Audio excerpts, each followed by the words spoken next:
Oh, Professor. Now that has to be embarrassing. Is that a ZTK? Is that a zero turn killer? Or is that an OTK? Because that was pretty shit, wasn't it? Just before I talk about how useless the Professor actually is, I just want to quickly say that they actually showed Zarc's true face, which is something that I didn't think was going to get because they like obviously blackened it out. And then the next time we saw Zarc, he's obviously in his dragon form. In the flashback that we got today, we actually get to see him with his normal face. So I was like, oh, there we go. There it is. It looks like a normal guy. I'm still in the camp where I would like to have had Zarc come back in that form, maybe keep some of his original personality. Maybe he was always like this, I don't know. So, the Professor. I think he has been one of the worst Yu-Gi-Oh! Antagonists. I've already gone through all this before in the last episode where I was saying that he had the right motivation to be a good villain. But he's been out of the spotlight for too long, and then when he's finally revealed, he sort of has a duel with some people, and then he initiates a plan, and the plan that he's been doing this entire time is flawed and stupid. So, yeah, the Professor's made all these mistakes.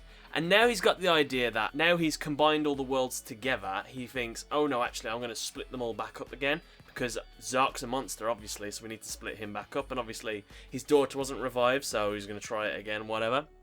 So obviously he gets the 4 cards, and his plan is to use them against Zarc again. But obviously Zarc isn't going to fall for the same trick twice, so he plans for this, where he has a card that specifically makes his opponent lose 4 cards from their hand.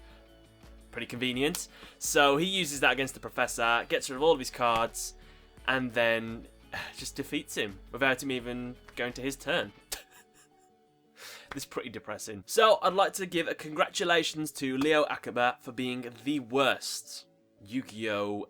Antagonist in the show. So I want to go back to the start of the episode. So the theme of this kind of is about smiling, because Rayra tells Reggie what Ray told him, that she wants to see Reggie smile, and if she witnesses like the death of her dad, which is most likely going to happen, then he won't be able to smile anymore, most likely. That's why Reggie goes and tries to help the Professor to try and, you know, stop him from getting wrecked by Zarc. Didn't really help, did it? But at least he got to catch him. We also see at the end of the episode, we actually see Ray, and she's still in a sort of metaphysical form, if metaphysical is a word. I feel like I've just made that up on the spot. Her astral form, if you will. So I'm still curious why she doesn't have a body yet. I think people are right. I'm going to go with, yes, Ray's probably a good guy now. I kind of like my theory of Ray being evil or like a manipulator, but she's definitely going to come out the woodwork at some point, and she is probably, I hope, going to be the one to defeat Zarc. If it's not, then I hope she does a lot of damage, because we would like a nice female protagonist to actually do something really useful in the series. We don't get many of them in the Yu-Gi-Oh! Series. So it could be Reggie and Ray dueling together. By the way, I only just noticed in this episode that Ray, Reggie and Rayra, them 3 siblings, all the names are given the letter R. I never noticed. So in the actual duel against Zarc, we have Crow, who does a fantastic job, where he berates Zarc a little bit, and he actually destroys one of Zarc's monsters. As well, he was able to deal damage to him. So, well done, Crow. You did really well. We also got confirmation of why he came back. It is revealed that in this world, now everything's being brought together, carded people are making a comeback because we see other people that were carded and they've returned.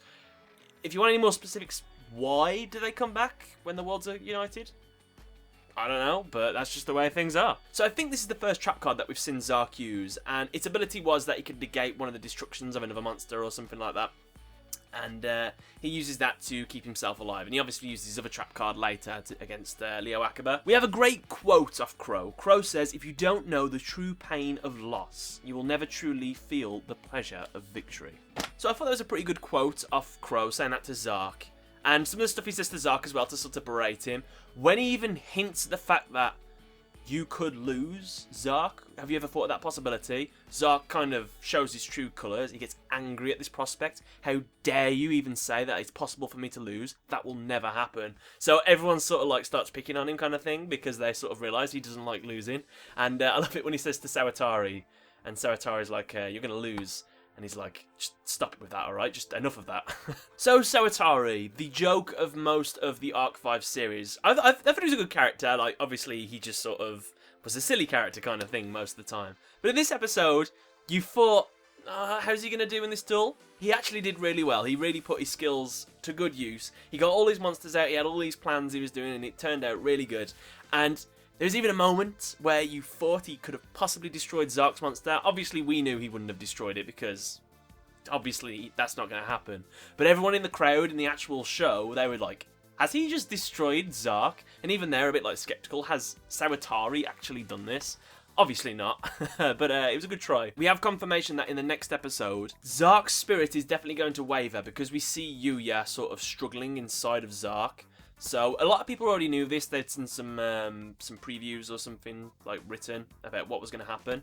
So yeah, that kind of confirms that Zarc is going to lose his way like Yuya used to. After Sawatari almost destroyed Zarc, that music kicks in, which I love so much from this series. And I just every time it comes on, I'm just turn the music right up on my computer and I just listen to it.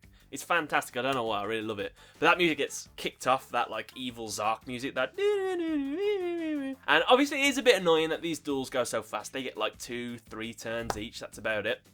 And then we go straight to having the Professor join the fight, and then he gets eliminated in not even one turn. But there is one bullshit moment that did actually happen.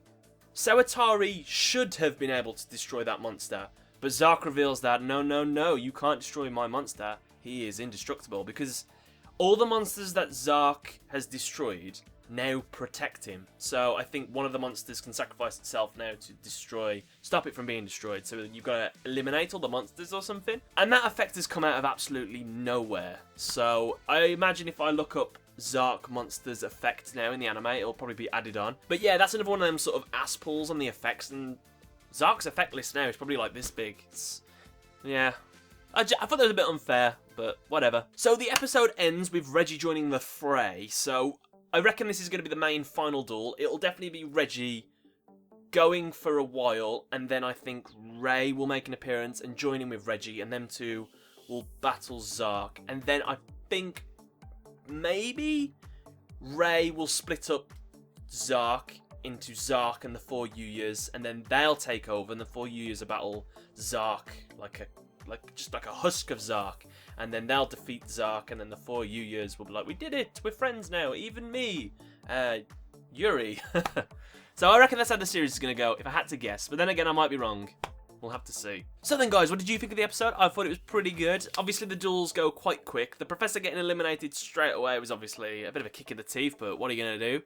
But yeah, let me know what you thought in the comment section below, guys. Don't forget to leave a like, and thanks a lot for watching.